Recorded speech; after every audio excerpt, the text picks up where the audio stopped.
Bonjour, bienvenue à ce rendez-vous avec vous-même. Vous avez certainement remarqué que notre époque est mouvementée, très mouvementée depuis quelque temps.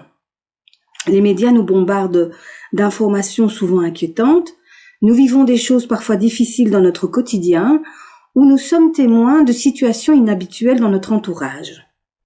Que ce soit au travail, dans les relations, le couple, ou au niveau de la santé, tout a l'air un peu chaotique et on a parfois l'impression que tout part à volo. Il y a quelques années, j'ai eu accès à des informations qui permettent d'avoir une autre lecture de ces événements. Certains grands pionniers de notre époque disent que ce n'est pas le fruit du hasard, qu'au-delà de ce que nous voyons, il y a un sens plus profond.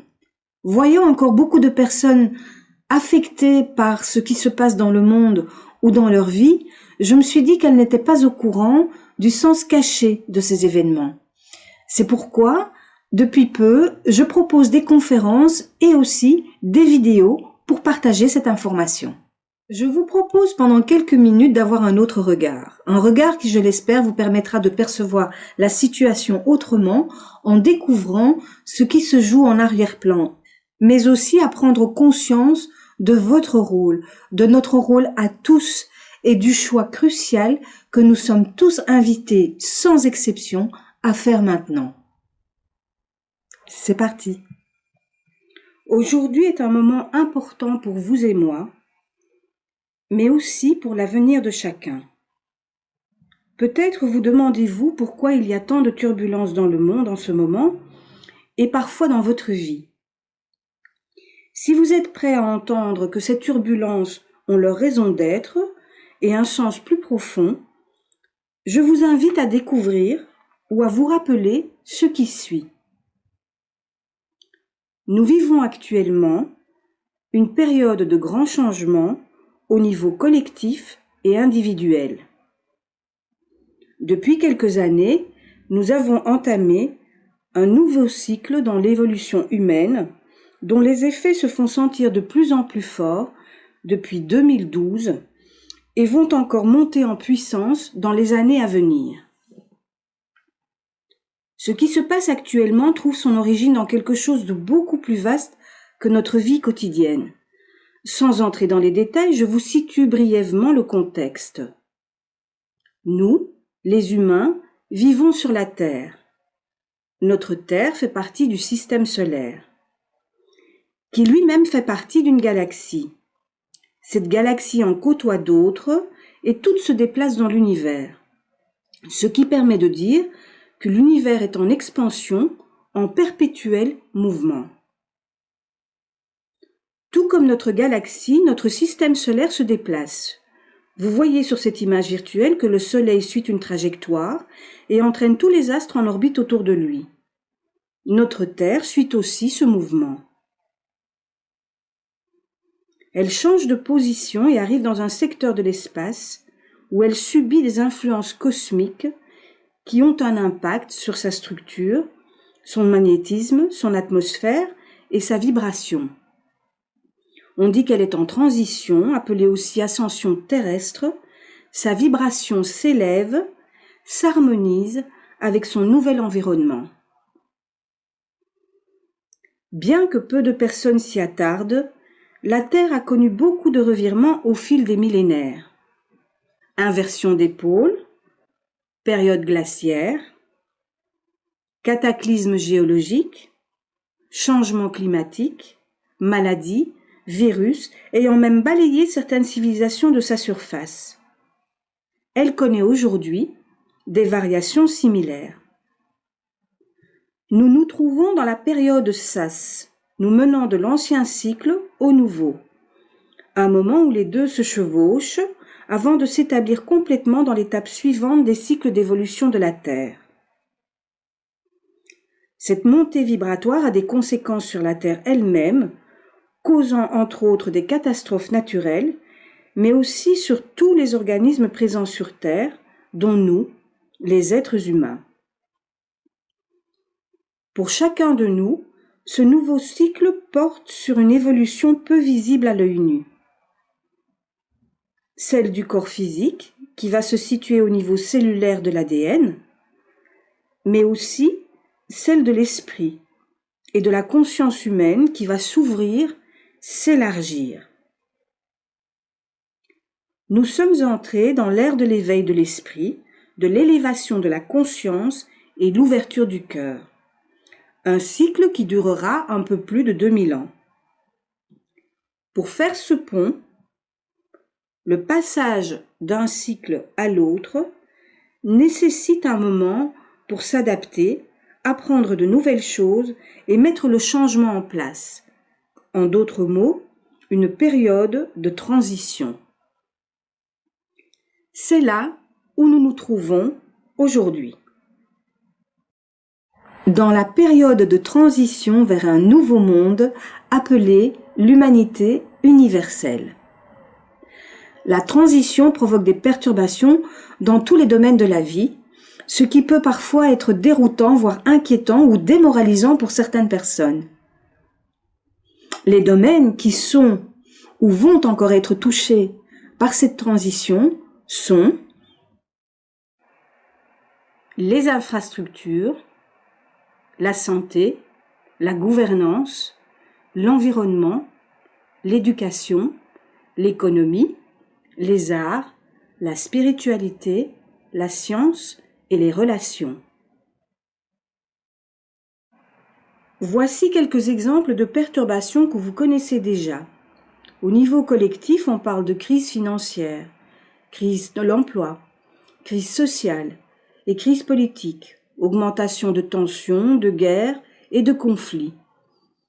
Les solutions apportées se révèlent souvent inopérantes ou inadaptées et créent beaucoup d'insatisfaction, voire le repli sur soi et l'intolérance. À un niveau plus personnel, on vit plus de stress, de soucis, de problèmes de santé, tels que le burn-out, la dépression, la perte de sens. On vit des émotions fortes, des épreuves difficiles, perte d'emploi, d'un être cher, perte matérielle, et aussi plus de tensions dans les relations ou le couple. Un ensemble d'événements dont on perd le contrôle, ses repères et parfois ce à quoi on tient le plus, que ce soit d'ordre matériel ou relationnel.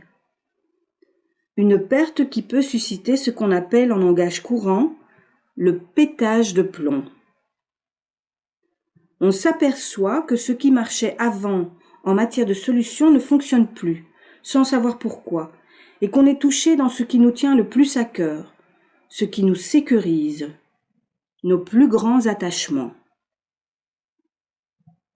Observez ce à quoi vous êtes le plus attaché, ou ce qui vous donne un sentiment de sécurité, ce qui donne un sens à votre vie. Le genre de situation où vous diriez « si je perdais cela, je ne sais pas ce que je ferais. J'aurais l'impression de tout perdre. Ma vie n'aurait plus de sens. » C'est là où vous risquez d'être mis à l'épreuve durant cette transition. Quel est le but de ces perturbations ? Premièrement, l'ancien cycle est en train de faire place nette au nouveau. L'ancien se démantèle, s'effondre, pour permettre au nouveau de se préparer et d'émerger. Ensuite, tout ce qui est resté non résolu, caché ou enfoui en nous, comme les secrets, les non-dits, les malversations, en d'autres mots, ce qui ne va pas ou n'est plus bénéfique, remonte à la surface, comme certains scandales politiques, sanitaires, environnementaux, financiers ou les secrets de famille. Elles se produisent pour attirer notre attention, éveiller notre conscience et entamer la transformation nécessaire pour évoluer. Elles nous montrent que notre mode de vie, et surtout notre mode de fonctionnement, notre façon de voir, penser la vie et notre façon d'être et d'agir génèrent beaucoup de souffrances, qui ne sont plus adaptées et demandent à être renouvelées. Ces perturbations sont les signes révélateurs de la transition dont je vous parlais tout à l'heure, du changement profond qui est en cours, mais aussi les catalyseurs pour initier le changement. La société occidentale actuelle a un mode de vie essentiellement basé sur le travail, la consommation, les plaisirs immédiats, un maximum de distractions. Sa quête du bonheur est axée sur l'accumulation de biens matériels, la fuite en avant et l'oubli de soi, pour en quelque sorte combler son vide intérieur. Son paradigme, à savoir son modèle de référence, est un modèle de séparation, reposant sur un individualisme exacerbé, le jugement, la culpabilité, la peur et la survie, où la vie est synonyme de lutte. Un modèle créant des êtres humains au cœur rouillé, fermé, cadenassé, indifférent, mais aussi résigné, impuissants face à l'adversité, hypnotisés, enchaînés par leurs croyances, leur mode de vie, souvent réfractaires au changement, préférant les mensonges qui rassurent aux vérités qui dérangent. Comme le dit Bernard Werber, beaucoup d'humains sont prêts à se battre bec et ongles pour qu'on ne leur ôte pas leur chaîne. La civilisation actuelle, plus ou moins influencée par ce modèle, vit, à vrai dire, avec une vue d'esprit limitée et une conscience endormie, prise dans une course folle ayant atteint aujourd'hui largement ses limites, car sans issue. Notre façon de voir et traiter la vie nous mène davantage à la détruire qu'à la plébisciter. Les sciences et les technologies ont fait un bond gigantesque sur les 150 dernières années, devenant de plus en plus pointues pour satisfaire nos moindres désirs. Des avancées pleines de mérite, offrant à la plupart un confort considérable. Mais à quel prix? Agriculture intensive, déforestation, forte concentration des populations, production illimitée, pollution, plus, encore plus, entraînant certains dans un gouffre financier, augmentation des injustices et des inégalités, consommation soutenue de médicaments, influence sur le climat. Certaines avancées pourraient même faire disparaître l'humanité en un clin d'œil. D'autres exploitent les ressources au point de rendre la terre exsangue. D'autres encore permettent la production d'une quantité considérable de substances toxiques pour la santé. Le bilan de tout ça, nous vivons dans un paradoxe saisissant.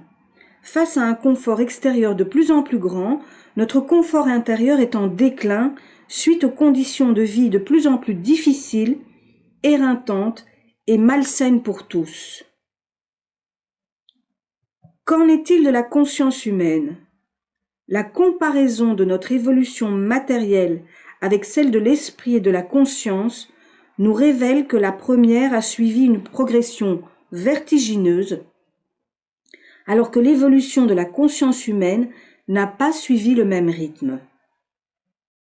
Toujours et encore prise dans ces jeux de pouvoir, les peurs, les conflits, les inégalités, elle a finalement peu évolué. Avec sa puissance de destruction actuelle, ce qu'elle produit aujourd'hui est en dissonance avec les lois naturelles de la vie. On peut même dire que le niveau de conscience de la civilisation actuelle représente un danger pour la pérennité de l'humanité. Autrement dit, notre mode de vie, notre mode de fonctionnement, la quête du bonheur basée sur un confort aux dépens de notre équilibre intérieur et de l'environnement sont à bout de souffle, obsolètes et néfastes pour la continuité de l'humanité. En conclusion, ces perturbations nous invitent à sortir de la léthargie, à nous éveiller, à nous mobiliser et à changer. Sans vouloir être alarmiste, il y a une certaine urgence à éveiller et élargir nos consciences.